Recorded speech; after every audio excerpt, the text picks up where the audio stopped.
Chapter 20 Freak the Mighty Strikes Again. Even a total goon like me knows you can't stop Killer Kane, but I go ahead and try anyhow. My hands are still numbed out and I can hardly walk, so all I can do is sort of fall on top of him and try to shove him loose from her. I'm going, "Stop! I see you! Daddy, please, please stop! You're killing her!" He just twitches me away. He's made of iron and steel. He's gritting his teeth and squeezing her neck. You can see the whites of her eyes, and she's not even trying to get away anymore. I try to get between them, and I'm going, "I saw you kill her! I saw you kill Mom! I never forgot, not ever! I know you did it! I know!" It's like I'm trapped underwater or something. So weak and floaty, I can't hardly fight him. Can't pry his fingers loose from my mother's neck, from Loretta's neck, because everything is mixed up, and he's doing the same thing to Loretta Lee he did to my mom. Choking the life out of her. And he's got that same cold killer look because he wants her to die, like he wanted Mom to die. And nothing else matters except what he wants. I'm there in the dark, pushing at him. The light catches her eyes, and I can see her looking at me. She's so far away, it's like I'm 4 years old again, peeking out from behind the bedroom door, and then running to bang my little fists at him while the light fades from her eyes. So take a second and just, what did we just find out? How did his mom die, and did Max see it? Was he there? Was he too young to do anything? I can't get him loose of her, so all I can do is keep screaming. "I know you killed her. I saw you. I saw you do it. You killed her, and I'll never forget. Not ever." Finally, he jerks his head, and I can feel him looking at me. And then his hands open.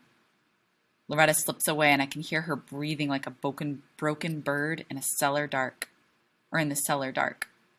"What?" he says, reaching for me. "What did you say?" "I saw you do it," I say. "I saw you kill my mother." "You weren't but 4 years old," he says. And now his big hands are starting to curl around my neck, except he's holding me soft. I can feel his heart beating and his cool breath in my face that makes me want to fall asleep. "You can't possibly recall that event," he says. "You think you can, but you can't." "I can," I say. "I do." "That's the poison they put in your mind, boy. They brainwashed you into thinking you can remember." He pulled me close, holding me soft by the neck, and now I can feel the pulse in his hands. "They never talk about it," I say. "They don't have to because I can't ever forget it, no matter how much I try." "No," he says, and his face is so close, I can feel the heat rising off him. "Impossible. You can't." "You were wearing your brown corduroy trousers," I say, talking so fast it makes me shake inside, "and the black t-shirt with no sleeves. I tried to stop you, but I couldn't, and you carried me back into my room and put me to bed and told me I was just dreaming.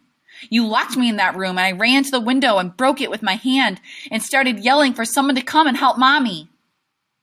My father sighs and says, "Lord, I wish you hadn't done that, boy. It cost me years."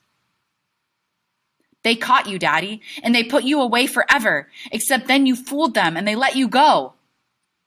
"I have to clean this up," he says, like he's talking to himself alone. "I have to clean this up and get out of here." That's when his hands start to tighten hard and fast around my neck. I'm trying to fight him, but I'm so small and weak, and he's so big and strong, you can't stop him. No one can stop Killer Kane. He squeezes and squeezes and squeezes. I'm in this faraway place, falling backwards, real slow and dreamy, when I hear a window breaking. Then a small, faraway voice is saying, "Put your hands up, villain!" And I really am falling, and air is coming back into my lungs so fast it hurts. I'm lying there all crumpled up and sideways. I can see Freak. He's rolled down through the cellar window into the pile of coal, and he's trying to stand up. "I'm warning you," he says in that fierce, bold way he has. He's got a squirt gun, one of those big blaster models that holds about a gallon of water. Killer Kane is looking at me. He's looking at Loretta all crumpled and moaning. He's looking at Freak. Then he shakes his head and goes, I know a real gun when I see it, you little monster. He makes a move, reaching out. Freak scuttles back a little ways, but he can't really run, and even if he could, there's no place to go. This is your partner in crime? Killer Kane says to me. I guess maybe you are a retard after all. Freak is pointing a gun right in his face, and he says, Guess what I got for Christmas, Mr. Kane? Guess right? Because your life depends on it. Killer Kane doesn't say anything. He's just reaching out real slow because he knows that Freak can't get away. This squirt gun, Freak says, and a chemistry set. That's what I got for Christmas. Killer Kane just looks at the squirt gun. He shakes his head like, who are you kidding? Sulfuric acid, Freak says, raising up the gun and sighting along the barrel. Good old reliable H2SO4, an oily, colorless, corrosive liquid used in dyes, paints, explosive, and many chemical experiments. Sulfuric acid will burn your skin away. So it is like a highly deadly acid. You guys probably won't use it till high school, maybe even college in science class, because if it gets on your skin, I wouldn't tell you to do this, but Google it if you are okay with really gruesome, gross things. If it touches your skin, it basically burns a hole in it. Okay? You're lying, kid. You can't fool me. That's when Freak squeezes the trigger and sprays him right in the eye. Then Killer Kane is screaming in this high, scared voice. His hands are scrubbing at his eyes, and it's like that scream wakes me up because the next thing I know, I've got Freak in my arms, and I'm running through the dark for the stairs, running as fast as I can on feet I can't even feel. Go, Freak is yelling. He's right behind you. Go! I can't look back, but I can feel him. Feel the ice cold of him on the back of my neck, and the hands reaching blind to grab me. And then I'm going up the stairs, just flying. The steps are breaking under my feet, and he's howling in rage behind me.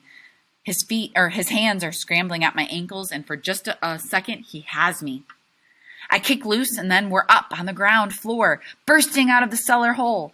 I can see daylight coming through the boarded up plywood, and I cover Freak with my arms and just dive through that plywood. Wham! The sunlight blinds me, and we're skitter rolling through the clean, cold snow. Hands are grabbing me, and I'm fighting to get away. Easy, a voice says. Take it easy, kid. You're okay. Iggy Lee. He's looking down at me with red eyes, and you can see where he's been chewing at his beard. I'm sitting there in the snow squinting up at Iggy and all these cops. There must be a million cops, and Freak is laughing like a maniac and saying, It worked! He fell for it! Soap and vinegar and curry powder! It worked like a charm! So, was it sulfuric acid?